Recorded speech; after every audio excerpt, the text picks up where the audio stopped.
Salut à tous, bienvenue dans Story Movies. Au menu de nos envies de cinéma, immersion en exclusivité sur le tournage du premier film de super-héros made in France, en compagnie de Pio Marmaille et Vima Laponce. Moi, je pense les Avengers, tous les trucs comme ça, c'est nos nouveaux dieux. Ça s'arrête là. Fin de réponse. Interview croisée entre un prix Goncourt et une actrice césarisée, Leïla Slimani et Karine Viard. Je voulais voir mes personnages et pas les acteurs, et je voyais mes personnages. Et Sarah Souko raconte son enfance dans une secte, dans Les Éblouis.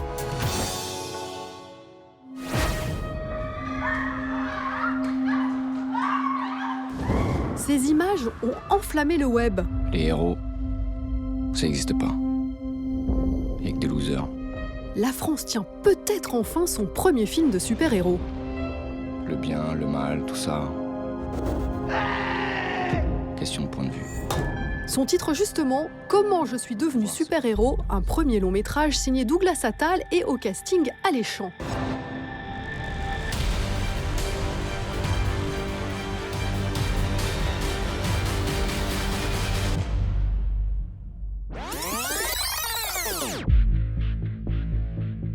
Retour sur les lieux du tournage à la fin du mois de mai, nous avons rendez-vous dans le 18e arrondissement. L'équipe a reconstitué dans cette ancienne manufacture de boutons un commissariat qui ce jour-là se remet à peine d'une attaque menée par le grand méchant de l'histoire, Swan Arlo. Douglas, admettons que quelqu'un débarque sur ce lieu de tournage et ne sache pas de quoi il retourne, il va se dire tiens, je suis dans un polar. Ah, c'est un polar, clairement, c'est totalement assumé, c'est un polar avec des super pouvoirs en fait. On commence sur une enquête de deux inspecteurs qui sont joués par Pio Marmaille et Vima Laponce qui enquêtent sur une drogue qui donne des super pouvoirs. Et petit à petit, au fur et à mesure de l'enquête, on va découvrir un univers où les super-héros sont banalisés, totalement intégrés au quotidien. Au fur et à mesure de leur enquête, ils vont collaborer avec certains des super-héros qui peuplent cet univers. En l'occurrence, les personnages interprétés par Leïla, Bekti et Benoît Poulvorde. Et petit à petit, le film va glisser de plus en plus vers le film de super-héros. Alors justement, quelle place ont les super-héros dans votre imaginaire? Ça a commencé un peu via les dessins animés qui passaient dans les années 90, la série animée Batman. Il y avait un mélange d'humanité et de noirceur et de tragédie dans ce dessin animé que j'avais pas vu avant.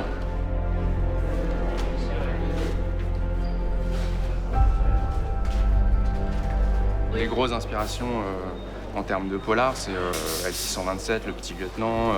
Tavernier, Beauvoir. Voilà, mais aussi des films américains, Police fédérale Los Angeles, des films plus récents comme Police de Mai Wen que je trouve incroyable. Voilà, j'avais envie aussi d'une touche de mélancolie dans le film. Elle reste un peu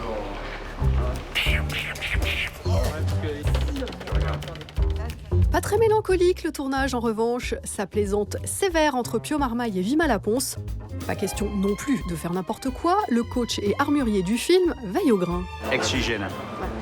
Là, ça plaisante pas du tout les boys. C'est-à-dire que là, la moindre boulette que je fais, c'est 20 pompes et je me prends un fauteuil dans la nuque. C'est quoi la boulette typique quand on La boulette, par exemple, quand tu prends ton pétard, moi au début, j'avais tendance à toucher la culasse. Erreur, nul, toujours en bas. 79 sur un sixième.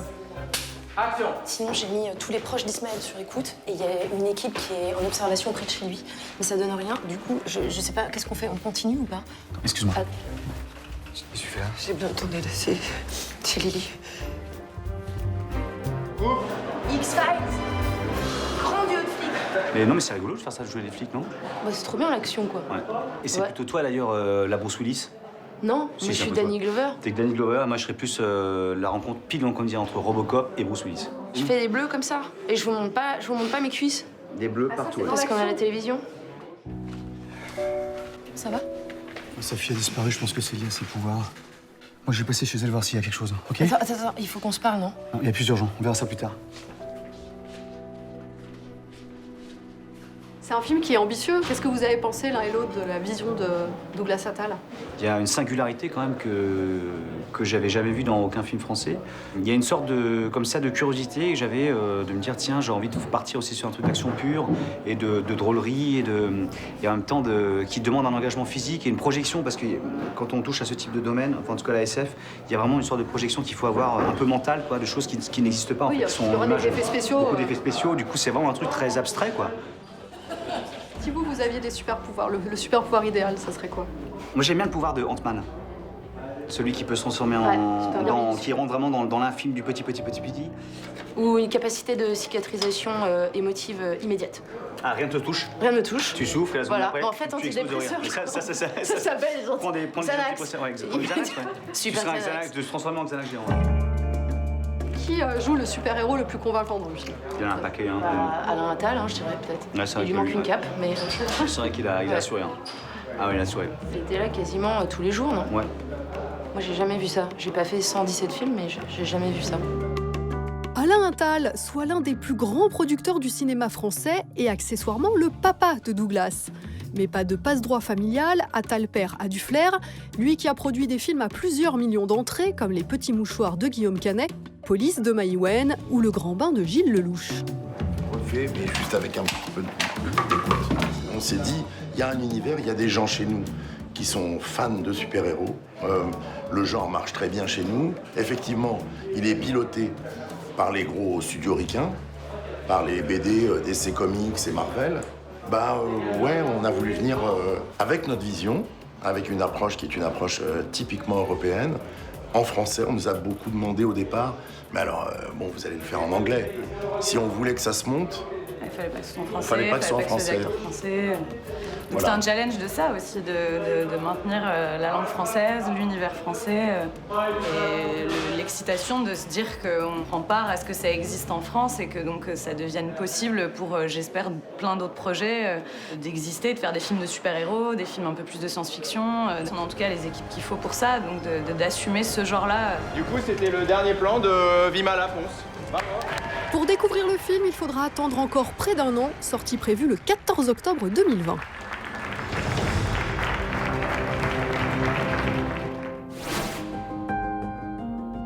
Que se passe-t-il dans la tête d'un auteur qui voit son livre adapté au cinéma? Quel est le poids de son regard sur les acteurs qui incarnent ces personnages? Pour le savoir, nous avons réuni Leïla Slimani et Karine Viard. La première a reçu le prix Goncourt pour son roman Chanson douce, terrible et fascinante histoire d'une nounou dévouée qui va peu à peu sombrer dans la folie. Et c'est la seconde qui, à l'écran, donne vie à cette femme trouble. C'est à moi. Oui, allez-y. Alors moi, je m'appelle Louise. Excusez-moi, mais je crois que quelqu'un est en train de se réveiller. Non, j'y vais. Pardon. Qu'est-ce qui fait que tu as choisi Lucie Borlotto, puisque tu as eu beaucoup de propositions de producteurs et réalisateurs? Souvent, dans le bureau, quand je rencontrais les réalisateurs ou des producteurs, ils me faisaient beaucoup de compliments sur le livre. Ils me disaient que j'étais un bon écrivain, etc. et tout. Et c'est la première qui n'a pas fait ça. Et qui m'a dit aussi un peu les défauts qu'elle trouvait dans le livre ou les choses qu'elle aurait aimé changer. Et moi, je voulais quelqu'un de libre pour faire le Ça, c'est film. pas du tout un problème pour toi qu'on prenne ton livre, quitte à le trahir? Ah non, pas du tout. Au contraire, moi, je trouve que c'est ça qui est intéressant. Et puis, je trouve que de toute façon, toute œuvre d'art est une trahison. On trahit toujours quelque chose, soit à sa communauté, soit la vision que quelqu'un d'autre a de ce sujet. Donc, il faut être capable de trahir pour être un artiste, je pense. Alors, je voulais savoir comment tu avais fait pour trouver le personnage de Louise. Qu'est-ce que tu utilises, toi, en général, pour trouver un personnage, pour l'incarner? Quelles sont les premières choses pour le construire? En fait, évidemment, c'est toujours la psychologie, c'est-à-dire rentrer dans la vérité du personnage, c'est-à-dire la décrypter. J'avais beaucoup d'éléments avec ton roman, déjà, puisque tu lui crées un passé. Et puis après, pour chaque scène, en fait, j'ai essayé de comprendre le pourquoi de cette réaction, etc. Par exemple, je me suis dit que c'était quelqu'un qui était plus à l'aise avec les enfants qu'avec les adultes, que les adultes représentent une menace pour elle. Alors pourquoi? C'est le rouge à lèvres de ta mère? Il est beau, hein?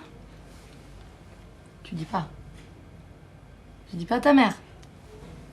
Et après, effectivement, je suis très attachée au costume. Et je voulais que le costume efface le plus possible son corps. Et je trouvais que d'avoir cette robe, qui est blouse, qui est espèce d'uniforme des femmes depuis les années 50, au fond, je trouvais que c'était très, très juste. Une sorte de Mary Poppins aussi, un peu. Exactement. Myriam, vous pouvez partir tranquille. Bisous, mes chéris. Je voulais savoir aussi comment tu avais travaillé avec les enfants. Comment tu as fait pour parfois les gronder, pour parfois être dans cette relation qui est quand même un peu tendue psychologiquement entre la nounou et les enfants. Est-ce que tu leur as expliqué un peu les choses? Alors d'abord, moi je suis actrice, donc expliquer les choses aux enfants, c'est pas à moi de le faire et je trouve ça bien de pas le faire. J'ai travaillé différemment avec les bébés qu'avec la petite fille, c'est-à-dire la petite fille de 6 ans, même si elle a 6 ans, en fait elle est dans une démarche d'actrice. C'est-à-dire on lui explique, voilà, Karine c'est une actrice, c'est son métier, elle n'est pas ce qu'elle est en train de jouer. Les bébés c'est un peu autre chose que les bébés évidemment n'ont aucune conscience du travail d'acteur. Mais ce que j'ai trouvé assez miraculeux et assez dingue, c'est que ces 2 bébés, puisqu'il y en avait 2, il y avait un de 10 mois et un de 14 mois, en fait, ces 2 bébés m'ont accueilli comme si j'étais leur nounou. C'est-à-dire que je les ai rencontrés leur premier jour de tournage, je n'avais pas créé de lien avant avec eux, et pourtant, en très très peu de temps, c'est créé une chose physique, viscérale. Oui, il y a quelque chose de très sensuel, même. Il y a quelque chose de très sensuel. Il se laisse masser par moi, le bébé se laisse masser par moi. À un moment donné, dans une scène au parc, il me prend les oreilles, il me tête le nez. Enfin, je veux dire, c'est une chose que tu fais avec ta mère. Bien sûr. C'est pas une chose que tu fais avec quelqu'un que tu connais pas. Tu sais ce qu'un homme pourrait te faire? Eh ben, il t'emmènera. Il te gardera pour lui tout seul. Tu auras beau crier et pleurer, personne ne viendra te chercher. Je m'inquiète pour Mila. Je passe plus de temps avec elle qu'avec nous. Je pense qu'il est temps qu'on s'en sépare. Et qu'est-ce que tu as pensé du film? Moi, j'ai beaucoup aimé le film. Alors, ce qui était très drôle, Mais c'est sincèrement, que... hein. Non, sincèrement, la première fois que je l'ai vu, j'ai appelé mon mari juste après et je lui ai dit, mais Antoine, cette histoire est horrible. Il m'a dit, mais c'est bizarre. Il me dit, c'est ça ta première réaction et tout. Je lui ai dit, tu vois, pour la première fois, j'ai mesuré, en fait, la violence de ce que je voulais raconter. Mais c'était à la hauteur de ce que je voulais raconter, de cette violence-là. Et puis aussi, j'ai été surprise. J'étais vachement surprise par les acteurs. J'avais pas envie de voir Karine Viard que je voyais dans d'autres films, je voulais voir autre chose. C'était ma seule appréhension, c'est-à-dire je me suis dit, il faut que j'arrive à voir mes personnages et pas les acteurs, et je voyais mes personnages. Bon, je suis très contente. Merci beaucoup. C'est écrit sur son pull, cette femme est une guerrière. Et son sens de l'humour à toute épreuve est son arme favorite. Vous avez déjà réalisé un film? Ah bah je vous le conseille pas, c'est horrible. Sarah Souko, actrice de Discount, Les Invisibles ou encore Place Publique, signe son premier long métrage. L'histoire de Camille, une jeune adolescente qui va subir l'embrigadement de sa famille dans une communauté catholique renfermée sur elle-même. Maman? Éclairage nécessaire sur le phénomène méconnu des sectes en France, Les Éblouis est un film de combat lumineux et édifiant, inspiré de la propre histoire de Sarah Souko. Bien sûr, c'est largement d'après ce que j'ai vécu. Moi, j'ai vécu dans une communauté charismatique, sectaire, comme on voit dans le film, de mes 8 ans à mes 18 ans. C'était les années 90. Le film se déroule en 2019, on est en 2019. Malheureusement, les choses n'ont pas changé, c'est encore beaucoup d'actualité, ça existe beaucoup. Quand on pense à la secte, les gens me disent « Quoi? T'as grandi dans une secte ?» Et c'est normal, les gens s'imaginent la secte du temple solaire, où les gens s'immolent par le feu, etc. Mais les sectes en France, aujourd'hui, c'est pas ça, hein. Nous écoutons ta demande de pardon.